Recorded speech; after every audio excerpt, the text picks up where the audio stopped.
हर हर महादेव, जय शिव शंभू। दोस्तों, क्या आपके पितर आपसे नाराज है? और क्या आपको लगता है कि आपके पितरों की वजह से आपके घर की सुख शांति में रुकावट आ रही है और आपके कार्य नहीं बन रहे हैं, या आप संतान की कमी और धन की कमी या कर्ज से परेशान है, या आपका भाग्य आपका साथ नहीं दे रहा है? तो दोस्तों, इस बार के पितृपक्ष श्राद्ध में अगर आप तुलसी के पौधे में ये एक चीज चढ़ा देते हैं तो आपके सभी पितृदोषों का तुरंत ही नाश हो जाएगा और आपको मिल जाएगी सभी संकट और कष्टों से मुक्ति। और दोस्तों, इस एकमात्र उपाय को करने से आपको धनवान मालामाल होने से कोई नहीं रोक सकता और आपकी जो भी मनोकामना है वो भी पूरी हो जाएगी। दोस्तों, इस बार 18 सितंबर 2024 से पितृपक्ष श्राद्ध बहुत ही दिव्य और दुर्लभ संयोग लेकर आया है। दोस्तों, इस पितृपक्ष में राजयोग काल सर्प दोष के साथ साथ धन लक्ष्मी योग भी बन रहा है, जिस वजह से इस बार के पितृपक्ष श्राद्ध का बहुत अधिक महत्व बढ़ गया है। और इस पितृपक्ष पर यदि आप तुलसी के पौधे से जुड़ा ये आसान सा उपाय कर लेते हैं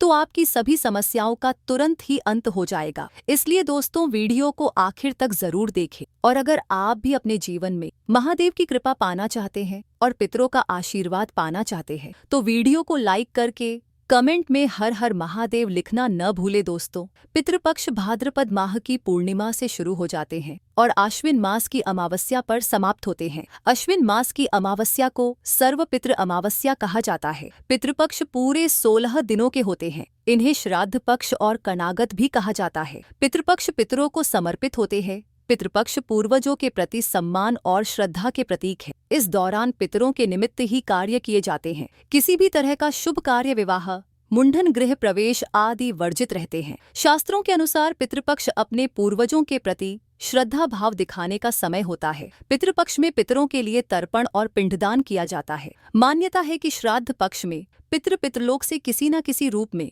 अपने स्वजनों से मिलने के लिए धरती पर आते हैं और स्वजनों के द्वारा भोजन और भाव ग्रहण करते हैं। ब्रह्म वैवर्त पुराण में बताया गया है कि देवी देवताओं को प्रसन्न करने से पहले मनुष्य को अपने पितरों को प्रसन्न करना अति आवश्यक है, क्योंकि जिसके पितृ उससे नाराज होते हैं उससे सभी देवी देवता भी रुष्ट हो जाते हैं। पितरों की इस नाराजगी को पितृदोष भी कहा जाता है। पितृपक्ष पितरों को प्रसन्न करने के बहुत ही खास दिन होते हैं। माना जाता है कि पितृपक्ष के दौरान श्रद्धापूर्वक किए गए छोटे से प्रयास से ही पितृ प्रसन्न हो जाते हैं और पितृदोष से मुक्ति मिलती है। आज के इस वीडियो में हम आपको पितरों को प्रसन्न करने का एक बहुत ही आसान और असरकारक उपाय बताने जा रहे हैं। इस उपाय को करने से पितृ प्रसन्न और तृप्त होते हैं। पितरों को शांति मिलती है। पितृ प्रसन्न होकर अपने परिवारजनों को पितृदोष से मुक्ति का आशीर्वाद देते हैं। पितृदेव के साथ साथ भगवान विष्णु और माँ लक्ष्मी जी की कृपा से सभी कष्टों और संकटों से छुटकारा मिलता है और घर में सुख समृद्धि आती है। दोस्तों,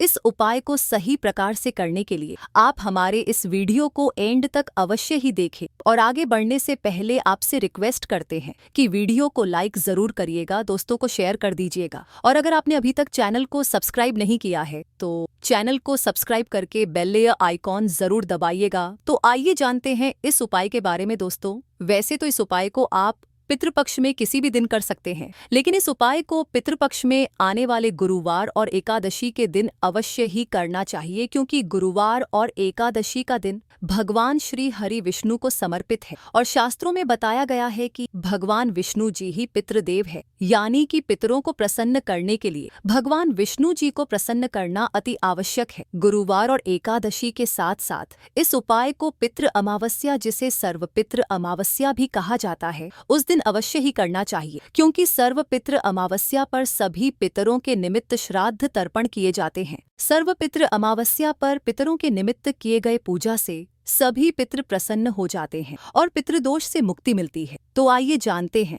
इस उपाय के बारे में। उपाय करने के लिए स्नान करके स्वच्छ वस्त्र धारण करें। ध्यान रखें, इस उपाय को करते समय भूल कर भी काले रंग के वस्त्र न पहने। इसके बाद आप एक पात्र में शुद्ध जल लें। आप इस उपाय को करने के लिए तांबे के पात्र का इस्तेमाल बिल्कुल ना करें। अब इस जल में आप 1 चम्मच कच्चा दूध डालें। फिर इस जल में 1 चुटकी शक्कर ढालें। शक्कर ढालने के बाद अब आप इस पात्र में 1 चुटकी साफ पिसी हुई हल्दी मिला ले। हल्दी भगवान श्री हरि विष्णु को प्रिय है, इसलिए भगवान विष्णु को प्रसन्न करने के लिए भगवान विष्णु की पूजा में हल्दी का अवश्य ही इस्तेमाल करना चाहिए। अब आप एक दिया तैयार करें। आप मिट्टी का, आटे का या पीतल का कैसा भी दिया ले सकते हैं, लेकिन ध्यान रखें दिया शुद्ध घी का ही होना चाहिए। अब इस दिया और जल को लेकर आप तुलसी जी के पास जाएं। दोस्तों, सनातन धर्म में तुलसी जी का विशेष महत्व बताया गया है। हिंदू धर्म में मान्यता है कि तुलसी के पौधे की जड़ में सभी तीर्थ, मध्य भाग तना में सभी देवी देवता और ऊपरी ही शाखाओं में सभी वेद यानी चारों वेद स्थित है। पद्म पुराण में उल्लेख है कि तुलसी जी का एक पौधा जिस जगह होता है वहां ब्रह्मा, विष्णु और महेश निवास करते हैं। तुलसी जी की सेवा करने से व्यक्ति के महापातक संपूर्ण पाप भी नष्ट हो जाते हैं। तुलसी जी को हरिप्रिया कहा जाता है। हिंदू धर्म में मृत्यु के समय व्यक्ति के मुख में तुलसी का पत्ता रखा जाता है। धार्मिक दृष्टि से इसका बड़ा महत्व है। कहते हैं कि तुलसी हमेशा भगवान श्री हरि विष्णु के सिर पर सजती है। तुलसी धारण करने वाले व्यक्ति को यमराज कष्ट नहीं देते। मृत्यु के बाद परलोक में व्यक्ति को यमदंड का सामना नहीं करना पड़ता, इसलिए मरते समय मुख में तुलसी का पत्ता रखा जाता है। माना जाता है कि मृत्यु के समय तुलसी का पत्ता मुंह में होने से प्राण त्यागने के समय होने वाले कष्ट से भी राहत मिलती है, क्योंकि यह सात्विक भाव को जगाता है। पितरों को प्रसन्न करने के लिए तुलसी जी का पूजन अवश्य ही करना चाहिए। शास्त्रों में बताया गया है कि तुलसी जी की सुगंध माँ लक्ष्मी जी को अपनी तरफ आकर्षित करती है। तुलसी का पौधा जिस जगह होता है या जिस परिवार के व्यक्ति पितृपक्ष के दौरान तुलसी जी का पूजन करते हैं, उनके पितृ उनसे बहुत ही प्रसन्न होते हैं और पितरों की आत्मा को शांति और तृप्ति मिलती है। इसलिए पितृपक्ष में तुलसी का पौधा यदि घर में लगाया जाए या सही विधि से तुलसी जी का पूजन किया जाए तो इससे पितृ प्रसन्न होते हैं और उनके आशीर्वाद से जातक के जीवन की सारी दिक्कतें दूर हो जाती है। तुलसी जी का पूजन करने के लिए आप जल और दिया लेकर तुलसी के पौधे के पास जाएं। अब आप पूर्व दिशा की तरफ मुंह करके खड़े हो जाएं, यानी आपको इष्ट की तरफ अपना मुंह कर लेना है, जहां से सूर्योदय होता है। इसके बाद आप भगवान विष्णु जी और माँ लक्ष्मी जी को प्रणाम करें, तुलसी माता को प्रणाम करें, पितृदेव को प्रणाम करें। फिर आप भगवान विष्णु जी के द्वादश मंत्र ओम नमो भगवते वासुदेवाय का जाप करते हुए तुलसी जी पर ये जल अर्पित करें। जल अर्पित करने के पश्चात अब आप तुलसी जी के सामने शुद्ध घी का दिया जलाएं। फिर आप भगवान विष्णु के इसी मंत्र ओम नमो भगवते वासुदेवाय का जाप करते हुए तुलसी जी की 11 परिक्रमा करें। तुलसी जी की परिक्रमा करने के पश्चात अब आप तुलसी जी को प्रणाम करें और भगवान विष्णु जी के महामंत्र ओम नमो भगवते वासुदेवाय का 108 बार जाप करें। अब आप तुलसी जी के चरणों की रज यानी कि तुलसी के पौधे के पास से थोड़ी सी मिट्टी उठाकर उसे अपने मस्तक पर लगाएं। फिर आप भगवान विष्णु और माँ लक्ष्मी जी को प्रणाम करें और तुलसी माता को प्रणाम करें। अब भगवान विष्णु, लक्ष्मी जी और तुलसी माता से अपने पितरों की तृप्ति और शांति की प्रार्थना करें। अब आप पितृदेव को प्रणाम करें और जाने अनजाने में की गई गलतियों की क्षमा मांगे। इसके बाद आप भगवान से और पितृदेव से प्रार्थना करें कि वह आपके सारे कष्टों और संकटों को दूर करें और अपना आशीर्वाद हमेशा आप पर बनाए रखें। भगवान से पितृदोष से मुक्ति की भी प्रार्थना करें। दोस्तों, शास्त्रों में बताया गया यह बहुत ही आसान और असरकारक उपाय है। इस उपाय को करने से पितृ प्रसन्न होते हैं और अपने परिवारजनों को आशीर्वाद देते हैं। पितरों के आशीर्वाद से ही जीवन की सारी दिक्कतें दूर हो जाती और पितृदोष से छुटकारा मिलता है। भगवान विष्णु और माँ लक्ष्मी जी और तुलसी माता की कृपा से घर में सुख समृद्धि आती है। इस उपाय को करते समय कुछ बातों का विशेष ध्यान रखें। महिलाएं पीरियड्स के दौरान इस उपाय को ना करें। तुलसी जी का पूजन करने से पहले स्नान अवश्य ही करें। तुलसी जी का इस तरह पूजन रात्रि के समय या संध्या काल के समय भूलकर भी ना करें। तुलसी जी का पूजन रविवार के दिन भी न करें। साथ ही इस बात का भी ध्यान रखें कि तुलसी जी का पूजन आप ऐसे ही करें जो मंदिर में लगी हो या आपके खुद के घर में हो। अशुद्ध जगह पर लगी तुलसी जी का पूजन आप भूलकर भी ना करें और तुलसी जी का पूजन जूते चप्पल पहनकर भी ना करें। तुलसी जी का पूजन करते समय इन बातों का विशेष ध्यान रखें। दोस्तों, आइए जानते हैं कि कुंडली में पितृदोष का निर्माण कैसे होता है और इससे कैसे बचा जा सकता है। दोस्तों, हिंदू धर्म में पूर्वजों का बहुत महत्व दिया जाता है। उनकी आत्मा की शांति के लिए व्यक्ति श्राद्ध पिंडदान करते हैं। हर महीने की अमावस्या तिथि के अलावा पितृपक्ष के 15 दिन पितरों को ही समर्पित होता है। इस समय पितरों की आत्मा की शांति के लिए और उनका आशीर्वाद पाने के लिए श्राद्ध, तर्पण, पिंडदान, दान पुण्य आदि किया जाता है। वहीं पितरों के नाराज होने पर कुंडली में पितृदोष का निर्माण हो जाता है। पितृदोष के कारण जीवन में कई तरह की समस्या उत्पन्न हो जाती है। इसके साथ ही मनुष्य कई तरह के कष्टों का सामना करता है। ऐसे में आइए जानते हैं कि कुंडली में पितृदोष का निर्माण कैसे होता है और इससे कैसे बचा जा सकता है। ज्योतिष शास्त्र के अनुसार जब हमारे पूर्वजों की आत्माएं तृप्त नहीं होती, 84 लाख योनियों में भटकते रहते हैं, तो ये आत्माएं पृथ्वी लोक में रहने वाले अपने वंश के लोगों को कष्ट देती हैं।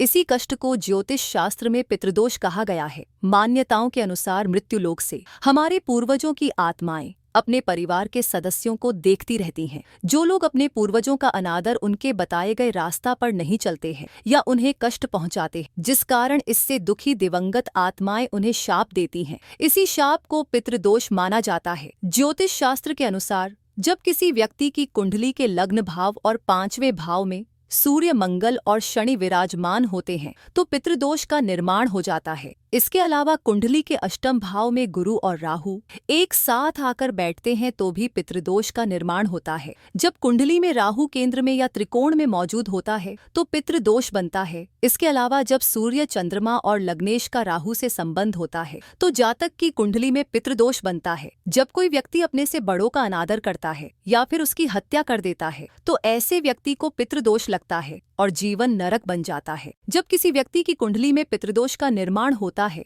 तो ऐसे व्यक्ति को अपने जीवन में कई तरह की बाधाओं का सामना करना पड़ता है। ऐसे व्यक्ति के विवाह में देरी होती, विवाह टूट सकती है, तलाक की स्थिति उत्पन्न हो जाती, वैवाहिक जीवन में हमेशा तनाव बना रहता है। ऐसी महिलाओं को गर्भधारण में समस्याएं आती हैं, बच्चे की अकाल मृत्यु हो सकती है, जीवन में कर्ज और नौकरी में परेशानियां आती रहती हैं। इसके अलावा ऐसे लोगों के घर में या परिवार में आकस्मिक निधन या दुर्घटना हो सकती है। लंबे समय से किसी बीमारी के चलते परेशान रह सकते हैं। परिवार में विकलांग या अनचाहे बच्चे का जन्म हो सकता है। ऐसे व्यक्ति को बुरी आदतों की लत भी लग सकती है। पितृदोष होने पर मिलते हैं ये संकेत। यदि किसी जातक की कुंडली में पितृदोष हो तो उसे अपनी जीवन में कई तरह के कष्ट झेलने पड़ते हैं। पितृदोष के कारण शादी में भी बाधा आती है। ऐसे में विवाह में देरी होने लगती है, समय से शादी नहीं हो पाती। पितृदोष के कारण वंश वृद्धि रुक जाती है। ऐसे में संतान प्राप्ति में बाधा ही आ जाती। इसके साथ ही संतान के करियर से संबंधित भी समस्या उत्पन्न हो जाती।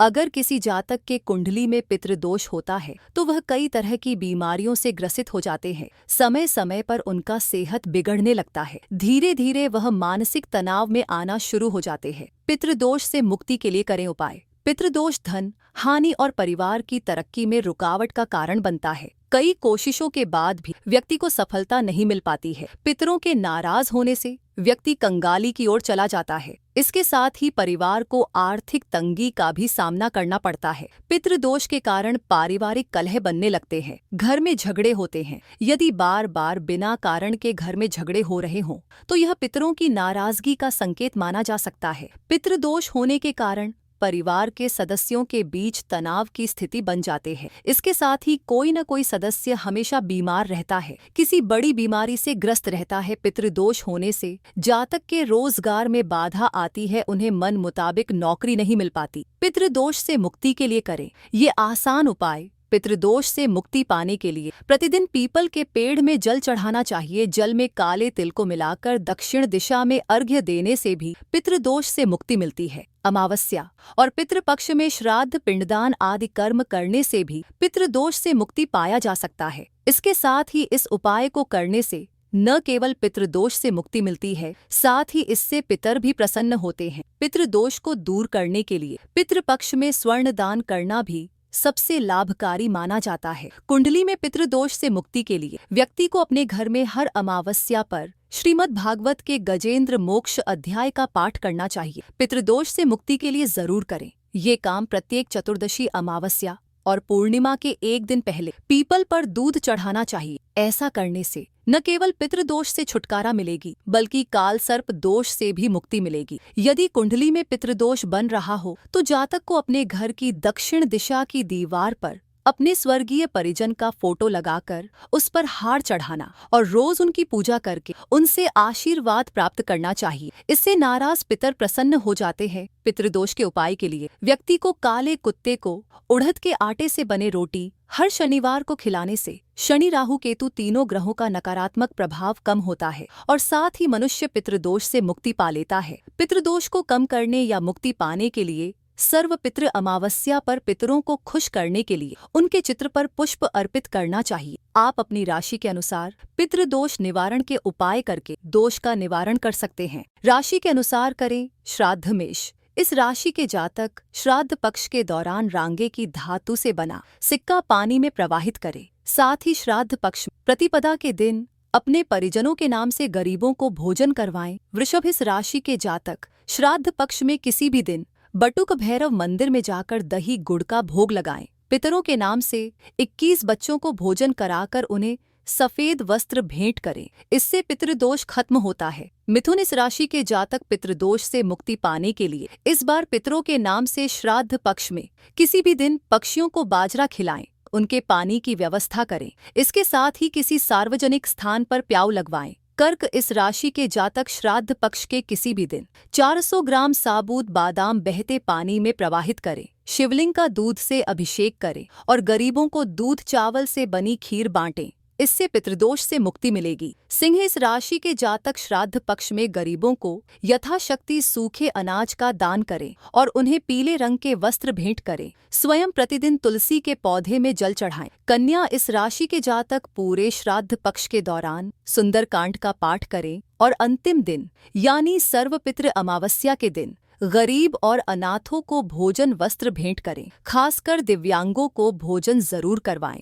तुला, इस राशि के जातक पितृदोष से मुक्ति के लिए दूध चावल से बनी खीर और नमकीन चावल गरीबों में बांटें। 7 गरीब कन्याओं को चप्पल और छाता भेंट करें। पितृदोष से मुक्ति मिलेगी। वृश्चिक, इस राशि के जातक पितरों के नाम से 5 गरीबों को 2 रंग का कंबल या गर्म वस्त्र दान करें, उन्हें भोजन करवाएं या भरपेट भोजन करने जितना पैसा दान दें। गाय को हरा चारा खिलाएं। धनु राशि के जातक पक्षियों के दाना पानी का इंतजाम करें, गौशाला में चारा भेंट करें। पितरों के नाम से किसी तीर्थ स्थान में गरीबों को भोजन करवाएं। मकर, इस राशि के जातक पितृदोष से मुक्ति के लिए श्राद्ध पक्ष में किसी भी दिन गंगा जल ढले हुए पानी से नहाएं। किसी शनि मंदिर में जाकर दृष्टिहीन और दिव्यांग बच्चों या बड़ों को भोजन करवाएं। कुंभ, इस राशि के जातक पितृदोष के निवारण के लिए 11 श्रीफल लें और यदि पितरों के नाम पता है तो उनके नाम लेते हुए एक श्रीफल बहते जल में प्रवाहित करें।